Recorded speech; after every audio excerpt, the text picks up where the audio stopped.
one called Football the Beautiful Game. Well, today we're going to focus on the dark side of the game, where we're going to try and make a tactic to get the worst out of players. So a bit of an experiment. Now, this means getting yellow cards, getting red cards, making people injured, time wasting, faking injuries, all we can do. The dark side of the game, all in one tactic, inspired by Diego Simeone, of course, and a bit of Roy Keane as well. His play style, Simone's management. It's going to be an interesting one. Hopefully you enjoy the concept. Be sure to leave a like and subscribe.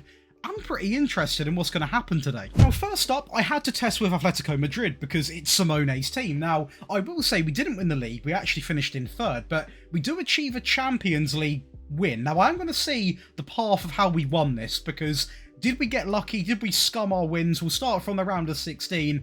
Okay, this is good. This is what I want from this video. We win on penalties against Aston Villa. The quarterfinals, we do actually batter Dortmund, to be fair. The semi-finals, we do beat Blueneri Inter Milan 5-4 on aggregate, which is a very close game, and we do go on to win it. Okay, so that's a very, very valid sort of win, that is. The Spanish Cup, we are going to win 2-1 over Barcelona. Obviously, that is a competition that we should probably be up there with anyway. The league, not as impressive, but I would imagine we are going to have the most clean sheets, so defensively very solid. Griezmann, 20 assists, so, you know, this tactic is a lot of fun, is what I'm trying to say. Goals scored, 87. That's actually quite decent.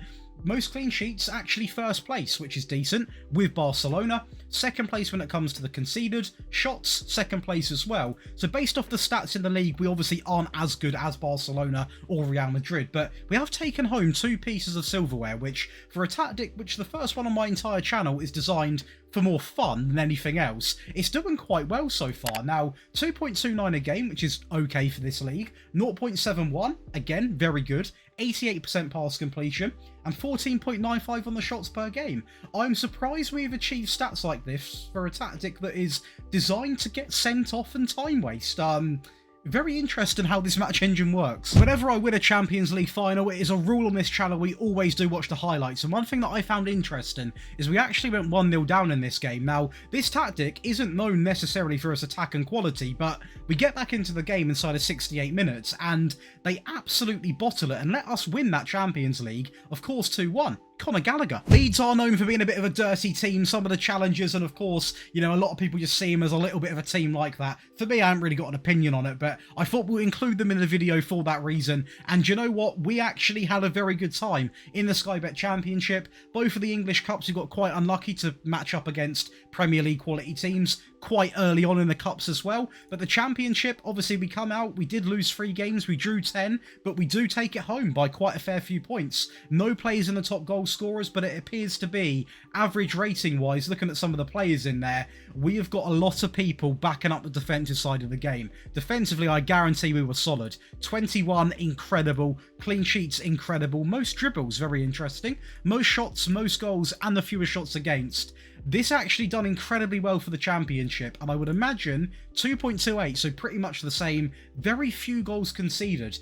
Quite a decent tackle win ratio, considering a lot of people are designed to try and break legs. The pass completion's also quite good, and it's a good amount of shots per game. I'm very surprised we've got this form of consistency while playing like this. It's opened my eyes a little bit to the sort of fun you can actually have. Lastly, we are going to test with Chelsea for no other reason than I simply like them, to be honest. Now, in terms of everything, I mean, it's 2 quarter-final exits, so that's not really that impressive, but what is impressive is winning the Premier League, and it was done by 4 goals is the difference there, which sort of suits this video, you know, just getting over the line. Wesley Fofana is our best player, so I mean, that says a lot about this tactic. Defensively is going to be where your bread and butter is really formed, you know. That is the thing about this tactic. And Kunku, a lot of assists, to be fair, but I imagine goal scoring wise, actually a lot better than what I thought. Second place just behind City, the most shots, the fewest shots against, and of course, defensively, we are going to be absolutely fantastic. Data hub wise, we can go and see just over 2 goals a game,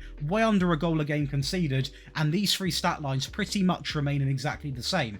This tactic is pretty much designed to, you know, go into a game against anyone, and it's going to be quite a close game, but you'll edge it out by doing the dirty things. You'll go a goal up, you'll time waste, you'll put tactical fouls in, you'll do the dirty work, and honestly, it's quite refreshing to play this way. This game would be a good example because I think Trent Alexander-Arnold got a little bit annoyed at some part of the game because he got sent off inside of 41 minutes, and of course, as soon as he gets sent off, it's another another easy goal. Cole Palmer, pluck that one out, by the way. But if you look at this, we are picking up serious amounts of it, you know, not injury, we did pick up an injury, but loads of bookings. But look at the frustration sitting in for Liverpool, who, to be fair to them, probably deserved a goal based off these stats here, but just frustrating the opposition. It's what we love to do. How to go over and craft this tactic, all you want to go and do is go over and create your own style. If you are enjoying, by the way, please do leave a like and subscribe. And once again, make sure you check out the second channel, Daily Josh. If you enjoy rebuilds and Let's Plays, that is going to be pretty much a gold mine for you if you have not seen it before. There's tons of content, loads of rebuilds, and you see these tactics being used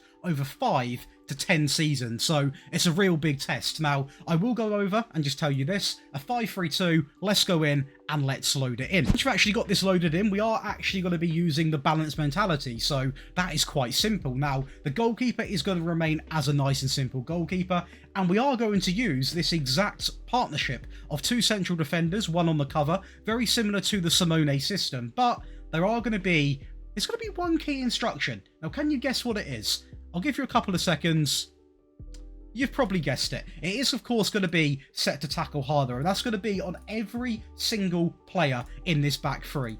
I want them putting in challenges, and I don't want them to be afraid of picking up a booking. I want them to get bookings, and I want them to be feared anywhere on the pitch. If a striker goes through 1-on-1, 2-on-1, whatever it is, these players will put in a challenge, and that's what I want to be seeing. Both of the wing-backs also are going to be very similar. Both of them are going to be set to defend, and they're going to have 2 instructions, which is going to be mark tighter and also tackle harder. Now, breaking through this back line, you should be given some form of Olympic medal for doing, because it is essentially impossible, especially when you see what we've got added into the mix, as we are going to have an anchor on defend, simply set to tackle harder as well. Now, breaking through this back, well, it is actually a back 6, to be honest with you, before you even factor in that the box-to-box will come back and defend as well. It essentially is impossible, and if you like defensive football, you've really hit a gem today, because it does that very, very well. And I would like to quickly say, if you are interested in getting all 3 of these tactics in one simple, fast download, get them on console and on mobile, all of my rebuild files, and therefore all of my tactics as well, you can go over to the Patreon today, where there is 20% off all the way up until Christmas, where you can get everything I've done from the entire year. Tactics, rebuilds, we've got other stuff on there as well, and all the videos that you get ads on YouTube are on Patreon with no adverts, so make sure you go over and get involved, because there's tons of perks. Besides that, there's also massive monthly giveaways, so even if you're not interested in the FM stuff, there's big cash prizes, match tickets, and other stuff going on. Hopefully I'll see a few of you over there. But let's go through and talk about the midfield, because this also does sort of come into the defensive system. The box-to-box does come back, and of course, helps defend, but you do need him on get further forwards and tackle harder, of course. But if you don't have him on get further forwards, what happens is you don't have enough firepower. You don't have enough firepower going forwards. You need that extra player going forwards, committing himself as well. Let's face it, we've got enough people back. We're not going to be caught off guard.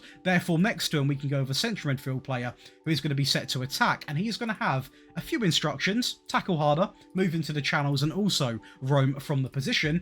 And that is going to complete a nice balanced midfield 3.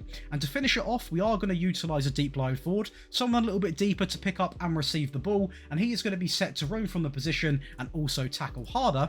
And he can link nicely with the advanced forward, who is therefore also going to be on tackle harder, which means, as you can see with those wonderful eyes, every single player is set to tackle harder. And that means you are going to pick up a fair few bookings, but it is a dirty tactic. It's the entire point of today's video, so hopefully people do understand that.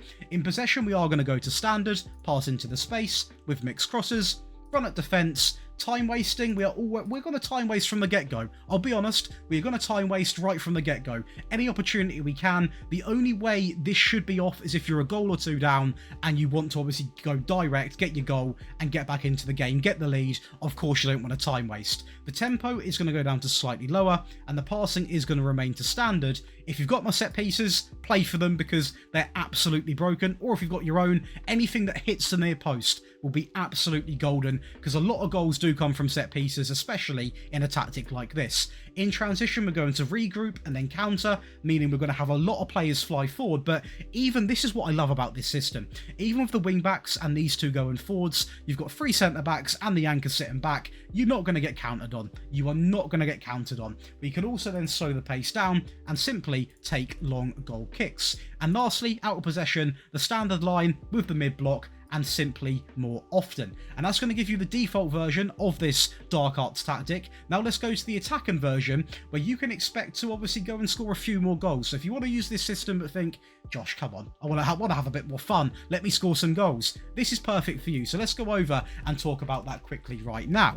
So let's go into the goalkeeper, who does remain the same. The back line also remains the same, apart from the wing backs. They're both now on support, and both now actually will get involved in the game. Cross more often, dribble more, run wide, stay wide, tackle harder, and also mark tighter. So that is going to be what, 1, 2, 3, 4, 5, 7 instructions, but 7 crucial instructions to actually letting them push up. The deep line playmaker comes in, a bit more sort of going forward, that mindset, you know, getting the balls in behind. Deep line playmaker opposed to the anchor.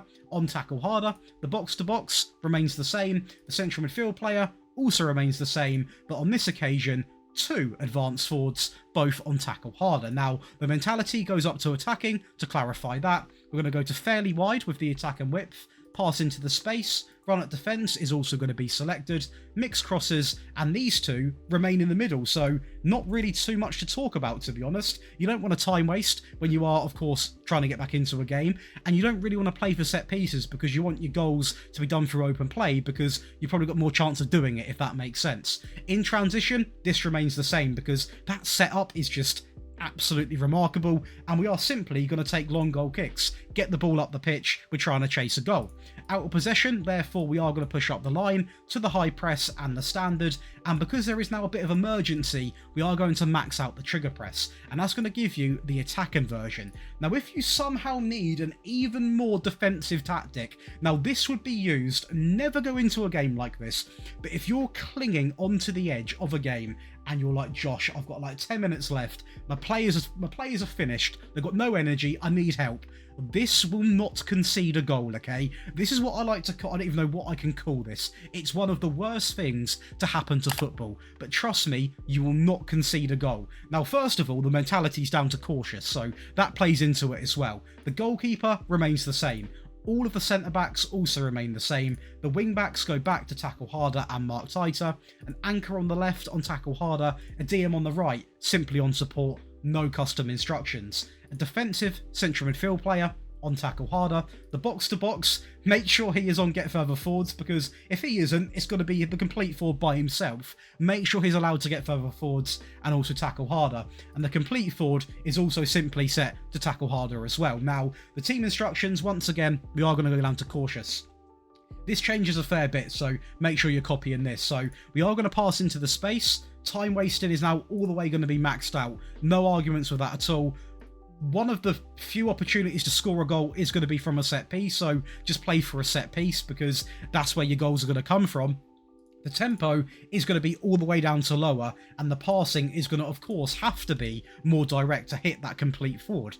Now, in transition, we're going to regroup.